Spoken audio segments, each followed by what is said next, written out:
Foreign contribution regulation act ಮೂಲ ಕಾಯ್ದೆ ಬಂದಿದ್ದು 1976. ಮೊಟ್ಟ ಮೊದಲ ತಿದ್ದುಪಡಿ 2010, ಎರಡನೇ ತಿದ್ದುಪಡಿ 2020, ಈಗ ಮೂರನೇ ತಿದ್ದುಪಡಿ ಆಯ್ತು ರೀಸೆಂಟ್ ಆಗಿ. ವಿದೇಶ ದೇಣಿಗೆ ನಿಯಂತ್ರಣ ಕಾಯ್ದೆ, ಫಾರಿನ್ ಕಾಂಟ್ರಿಬ್ಯೂಷನ್ ರೆಗ್ಯುಲೇಷನ್ ಆಕ್ಟ್ 1976 ಮೂಲ ಕಾಯ್ದೆ. 2010ರಲ್ಲಿ ಫಸ್ಟ್ ಅಮೆಂಡ್ಮೆಂಟ್, 2020ರಲ್ಲಿ ಸೆಕೆಂಡ್ ಅಮೆಂಡ್ಮೆಂಟ್, ಈಗ ನಿಮ್ಗೆ ಇಂಪಾರ್ಟೆಂಟ್ ಆಗೋದು ಥರ್ಡ್ ಅಮೆಂಡ್ಮೆಂಟ್.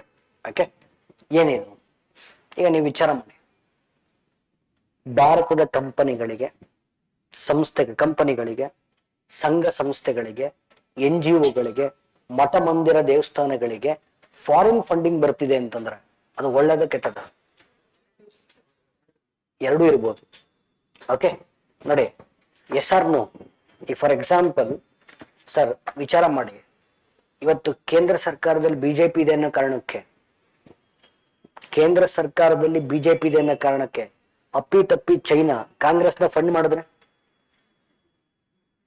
ಭಾರತದ ಪರಿಸ್ಥಿತಿ ಏನಾಗ್ಬೋದು? ಅಥವಾ ಭಾರತದ ಮೀಡಿಯಾಗಳಿಗೆ ಚೈನಾ ಫಂಡಿಂಗ್ ಕೊಟ್ರೆ ಏನಾಗ್ಬೋದು? ಭಾರತದ ನ್ಯಾಯಾಧೀಶರಿಗೆ ಚೈನಾ ಫಂಡಿಂಗ್ ಕೊಟ್ರೆ ಏನಾಗ್ಬೋದು? ಭಾರತ ಸರ್ಕಾರದ ಸರ್ಕಾರಿ ನೌಕರರಿಗೆ ಚೈನಾ ಫಂಡಿಂಗ್ ಕೊಟ್ರೆ ಏನಾಗ್ಬೋದು? ದೇಶ ಉಳಿಯಲ್ಲ.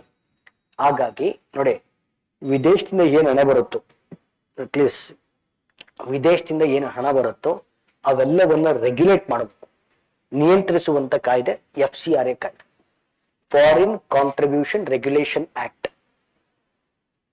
ಆಯ್ತಾ?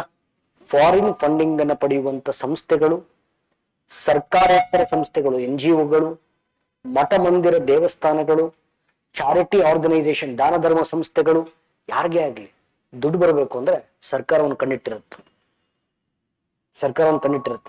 ಅದರಲ್ಲಿ 2020ರ ತಿದ್ದುಪಡಿ ಏನ್ ಹೇಳುತ್ತೆ ಗೊತ್ತಾ? ವಿದೇಶ ದೇಣಿಗೆನ ಪಡಿತಕ್ಕಂಥ ಯಾವುದೇ ಸಂಸ್ಥೆ ಆಗಿರ್ಲಿ, ಅವರು 2020 ಅಮೆಂಡ್ಮೆಂಟ್ ಹೇಳೋದು. ಓಕೆ, ಅವ್ರು ಏನ್ ಮಾಡಬೇಕು ಅಂತಂದ್ರೆ, sir, state bank of India new Delhi branch ಅಲ್ಲಿ ಒಂದು ವಿಶೇಷವಾಗಿರ್ತಕ್ಕಂಥ ಅಕೌಂಟ್ ಓಪನ್ ಮಾಡಬೇಕು. ಆ ಅಕೌಂಟ್ ನ ಮುಖಾಂತರನೇ ಪಡಿಬೇಕು. ಅಲ್ಲಿಗೆ ಏನೇನ್ ದುಡ್ಡು ಬರುತ್ತೋ ಎಲ್ಲವೂ ಕೂಡ it is under surveillance. Okay, ಮಠ ಮಂದಿರ ದೇವಸ್ಥಾನಗಳೇ ಆಗಿರ್ಬೋದು, ಚಾರಿಟಿ ಆರ್ಗನೈಸೇಷನ್ಸ್ ಆಗಿರ್ಬೋದು, NGOಗಳಾಗಿರ್ಬೋದು, ಕಂಪನಿಗಳಾಗಿರ್ಬೋದು, ಎವ್ರಿಥಿಂಗ್ ಇಸ್ ಅಂಡರ್ ಸರ್ವೇಲೆನ್ಸ್. ಅದಕ್ಕೆ ಹೇಳ್ತಾರೆ ವಿದೇಶ ದೇಣಿಗೆ ನಿಯಂತ್ರಣ ಕಾಯ್ದೆ, ಫಾರಿನ್ ಕಾಂಟ್ರಿಬ್ಯೂಷನ್ ರೆಗ್ಯುಲೇಷನ್ ಆಕ್ಟ್ ಅಂತ. ಹಾಗಾದ್ರೆ ಒಂದು ಎಕ್ಸಾಂಪಲ್ ಕ್ವಶನ್ ಕೇಳಿದಾನೆ, FCRA ಕಾಯ್ದೆ 1976 ಕೆಳಗಡೆ ಭಾರತದಲ್ಲಿ ಯಾರ್ಯಾರು ದೇಣಿಗೆಯನ್ನ ಪಡೆಯಂಗೇ ಇಲ್ಲ. ಓಕೆ, ಫಸ್ಟ್ ಜನಪ್ರತಿನಿಧಿಗಳು, MLA ಆಗಿರ್ಲಿ, MP ಆಗಿರ್ಲಿ, ರಾಜ್ಯಸಭಾ ಆಗಿರ್ಲಿ, ಲೋಕಸಭಾ ಆಗಿರ್ಲಿ, MLC ಆಗಿರ್ಲಿ, MLA ಆಗಿರ್ಲಿ, ಜನಪ್ರತಿನಿಧಿಗಳು ಪಡೆಯಂಗಿಲ್ಲ. ಎರಡನೇದು ರಾಜಕೀಯ ಪಕ್ಷಗಳು, ಸರ್ಕಾರಿ ನೌಕರರು, ನ್ಯಾಯಾಧೀಶರು, ಪತ್ರಿಕೋದ್ಯಮ, ಮೀಡಿಯಾದವರು, ಎನಿ ಕೈಂಡ್ ಆಫ್ ಮೀಡಿಯಾ, ಅದು ಡಿಜಿಟಲ್ ಮೀಡಿಯಾ ಆಗಿರ್ಲಿ, ಪ್ರಿಂಟ್ ಮೀಡಿಯಾ ಆಗಿರ್ಲಿ, ಯಾರೇ ಆಗಿರ್ಲಿ. Okay, any kind of media. Once again I am telling you, ಮಾಡಿ ಅಲ್ಲ ಸ್ಟಾರ್ಟ್ ಮಾಡ್ಬಿಟ್ರಾ? ಇನ್ನೊಂದು 2 ನಿಮಿಷ ನಾನೇ ಬ್ರೇಕ್ ಕೊಟ್ಬಿಡ್ತೀನಿ. ಓಕೆ, ಸರಿ, ಲಿಸನ್ ಹಿಯರ್. ಯಾರ್ಯಾರು ಪಡೆಯಂಗಿಲ್ಲ ಅಂತ I am telling you. Once again, ಜನಪ್ರತಿನಿಧಿಗಳು, ರಾಜಕೀಯ ಪಕ್ಷಗಳು, ಸರ್ಕಾರಿ ನೌಕರರು, ನ್ಯಾಯಾಧೀಶರು, ಪತ್ರಿಕೋದ್ಯಮಿಗಳು ವಿದೇಶ ದೇಣಿಗೆಯನ್ನು ಮುಟ್ಟಂಗೇ ಇಲ್ಲ. ಸರಿ, ಈಗ ರೀಸೆಂಟ್ ತಿದ್ದುಪಡಿ ಆಗಿದೆ. So FCR, foreign contribution regulation amendment act 2026 ಹೊಸ ತಿದ್ದುಪಡಿ ಇರತಕ್ಕಂಥ ಅಂಶಗಳು. ನಂಬರ್ 1, ಸರಿ, ಈಗ ಕೇಳಿಸ್ಕೊಳ್ಳಿ, ಹೊಸ ತಿದ್ದುಪಡಿ ಇರತಕ್ಕಂಥ ಅಂಶಗಳು. ಇದು NGOಗಳನ್ನು ಕೆರಳಿಸಿದೆ. ವೈ? ಈಗ ಒಂದು NGO ಇದೆ, ಅದು ಫಾರಿನ್ ಫಂಡಿಂಗ್ ಪಡಿತಾ ಇತ್ತು. ಗೌರ್ಮೆಂಟ್ಗೆ ಏನೋ ಡೌಟ್ ಬಂತು, ಇವರೇನೋ ಮಾಡಕ್ ಹೊರಟಿದ್ದಾರೆ ಅಂತ. ಅದರ ಲೈಸೆನ್ಸ್ ಕ್ಯಾನ್ಸಲ್ ಆಯ್ತು ಅಂತ ಇಟ್ಕೊಳ್ಳಿ, ಆಯ್ತಾ? ಅದರ ಲೈಸೆನ್ಸ್ ಕ್ಯಾನ್ಸಲ್ ಆದ್ರೆ ಅದರ ಆಸ್ತಿಗಳು ಏನಿರುತ್ತಲ್ಲ ಅವೆಲ್ಲವೂ ಕೂಡ ಸರ್ಕಾರಕ್ಕೆ ಹೋಗುತ್ತೆ. ಸ್ಕೂಲು, ಕಾಲೇಜು, ಹಾಸ್ಪಿಟ್ಲು, ಬ್ಯಾಂಕಲ್ಲಿ ದುಡ್ಡು, ಷೇರು ಏನೇನಿದೆ ಎಲ್ಲ ಗೌರ್ಮೆಂಟ್ ಹೋಗುತ್ತೆ. ಅಂದ್ರೆ ಯಾವುದೋ ಒಂದು ಸಂಸ್ಥೆಯ ಲೈಸೆನ್ಸ್ ಕ್ಯಾನ್ಸಲ್ ಆಯ್ತು ಅಂದ್ರೆ ಅದರ ಆಸ್ತಿ ಮುಟ್ಟುಗೋಲಾಗುತ್ತೆ. ನಂಬರ್ 1.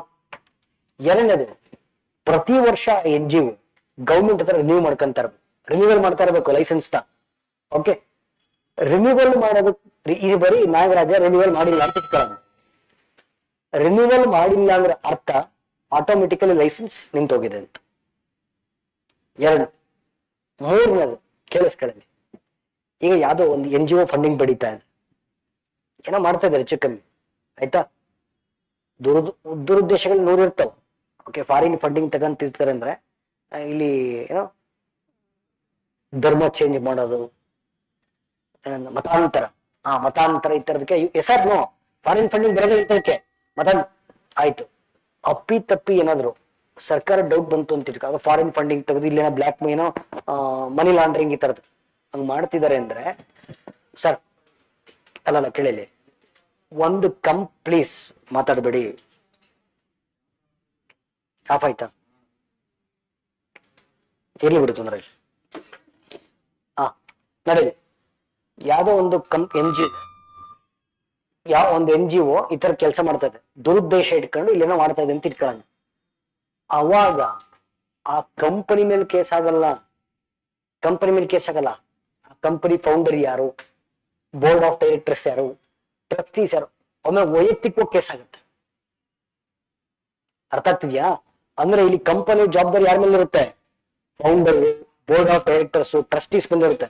ಅವ್ರ ಮೇಲೆ ಇಂಡಿವಿಜುವಲ್ ಕ್ರಿಮಿನಲ್ ಕೇಸ್ ಆಗುತ್ತೆ. ಆಯ್ತಾ? ಆಮೇಲೆ ಈ ತರ ಜನರು ಫಾರಿನ್ ಫಂಡಿಂಗ್ ದುರುಪಯೋಗ ಮಾಡ್ಕೊಳ್ತಿದ್ದಾರೆ ಅಂತಂದ್ರೆ ಯಾವುದೇ ಕಾರಣಕ್ಕೂ ರಾಜ್ಯ ಸರ್ಕಾರ ಸ್ವಯಂ ಪ್ರೇರಿತವಾಗಿ ಪ್ರಕರಣವನ್ನು ದಾಖಲೆ ಮಾಡ್ಕೊಳಂಗಿಲ್ಲ. ಸೆಂಟ್ರಲ್ ಗವರ್ಮೆಂಟ್ ಪರ್ಮಿಷನ್ ಬೇಕೇ ಬೇಕು.